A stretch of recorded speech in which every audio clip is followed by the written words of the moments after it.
The Valorian Empire had conquered 47 star systems in the span of 3 centuries. They were ancient when humanity was still learning to walk upright. Their technology was so far advanced beyond human understanding that explaining it would be like describing quantum physics to an ant. And yet, here they stood victorious but bewildered, in the ruins of what had once been humanity's greatest military installation.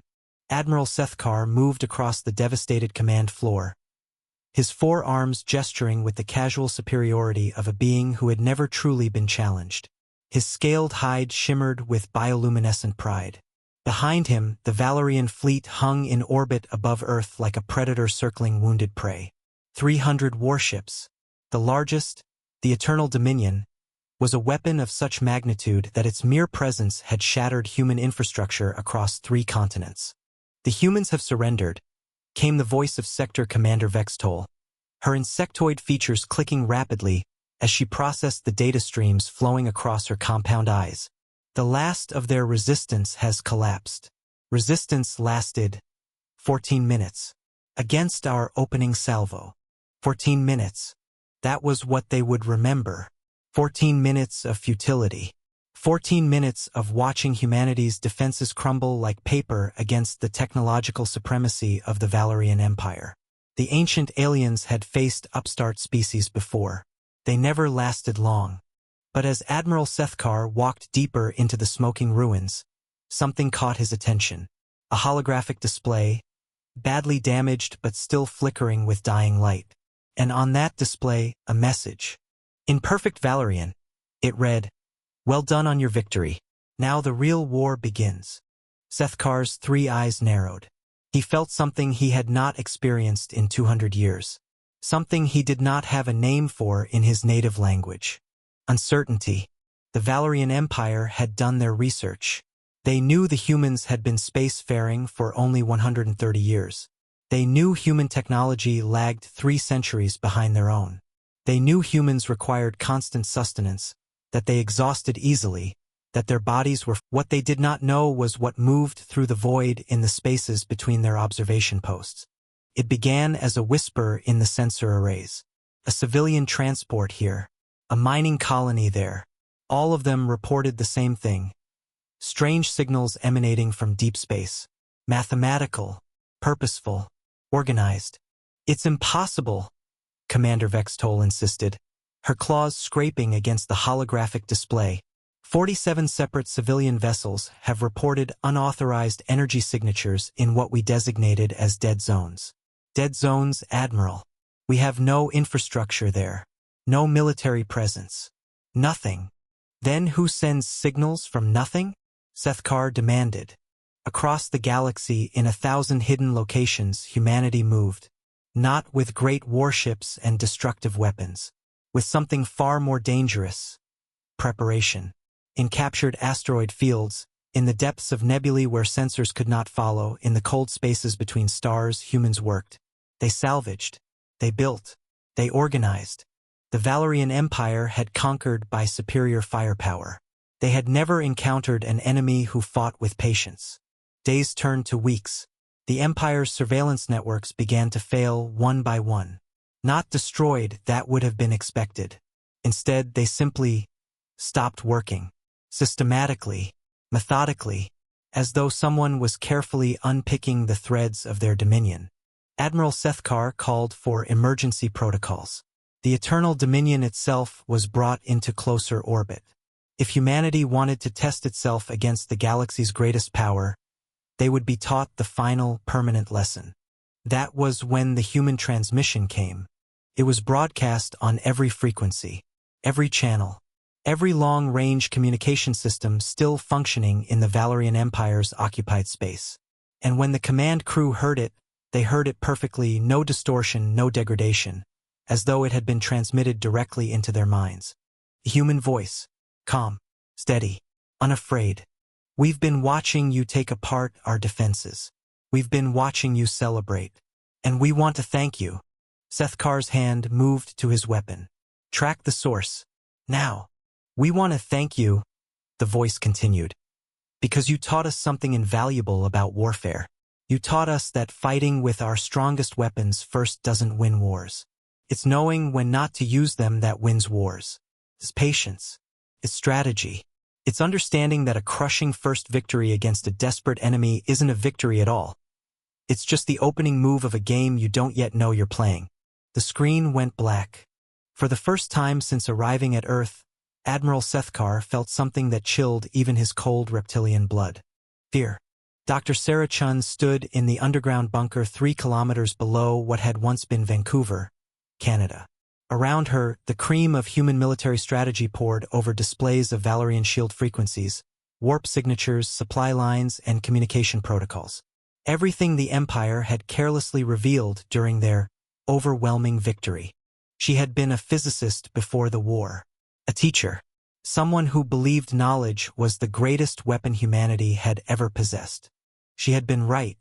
"They're moving the Eternal Dominion into standard orbit," said Colonel James Martinez, his eyes never leaving the tactical map. "They think we're panicking. They think we're about to surrender completely." 40 minutes, came the response. Sarah nodded. Around the planet, in 15 hidden locations, humans had been constructing something. Not weapons. Not in the traditional sense. Something far more elegant. They had built relay stations.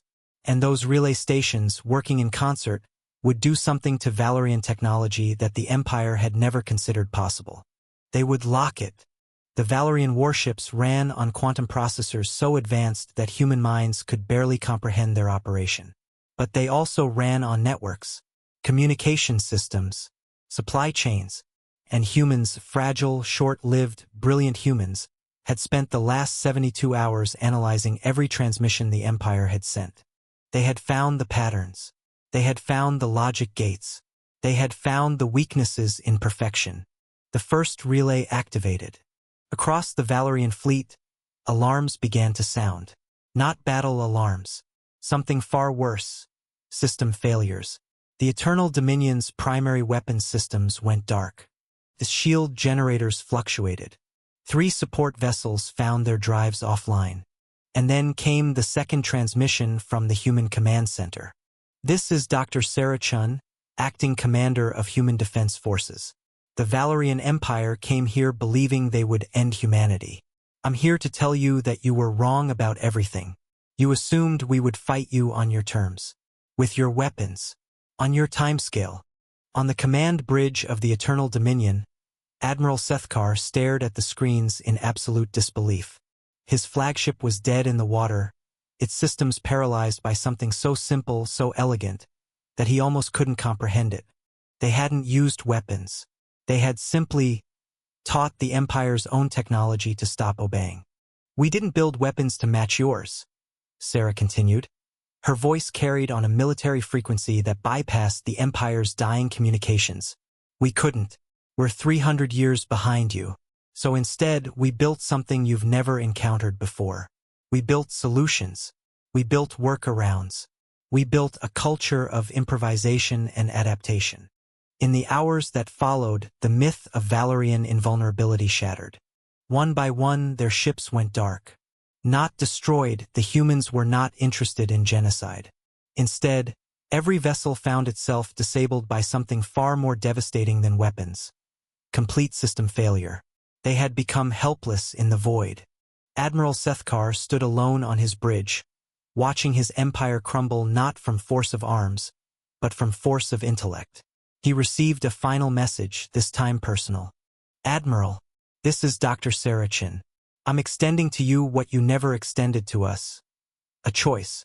You came here thinking humanity would fall like every other species you've conquered. You came here expecting us to fight with terror, with desperation, with the limited tools we had." On the screen, his face resolved. Not angry, not victorious.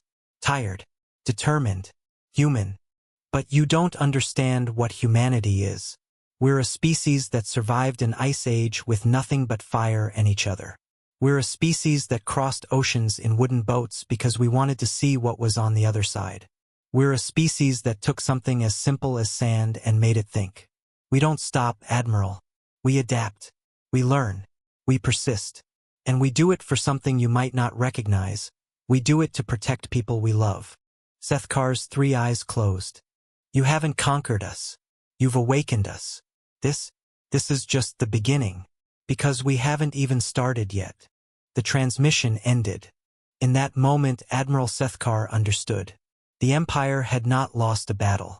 They had encountered something far more powerful than superior firepower. They had encountered a species that would not break, would not despair, would not accept the limits others placed upon them. They had encountered humanity at its finest, not as warriors but as survivors, not as conquerors but as innovators, not as masters of destruction, but as masters of hope. The Treaty of New Earth was signed not with weapons, but with something far more meaningful: mutual respect. The Valorian Empire had conquered 47 systems through force, but they had never truly understood any of them. They were ancient, and in the decades that followed, humans and Valorians worked together. The Empire's technological knowledge merged with humanity's creativity and adaptability, and something unexpected happened. The galaxy began to change.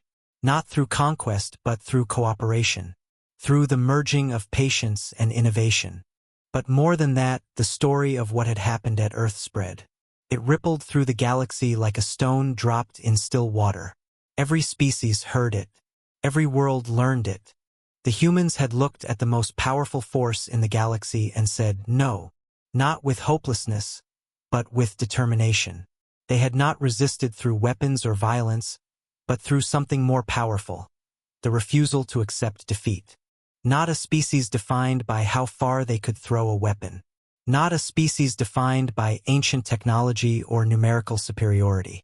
But a species defined by something far more profound: the infinite capacity to refuse to quit. To find solutions where others saw only problems. To persist when others would crumble.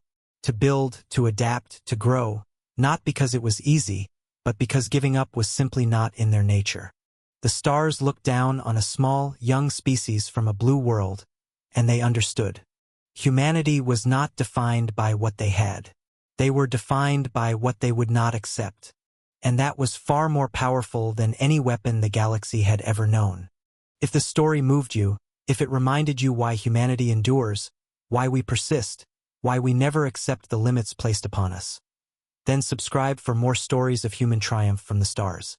Because the galaxy is vast and humanity's potential has only just begun.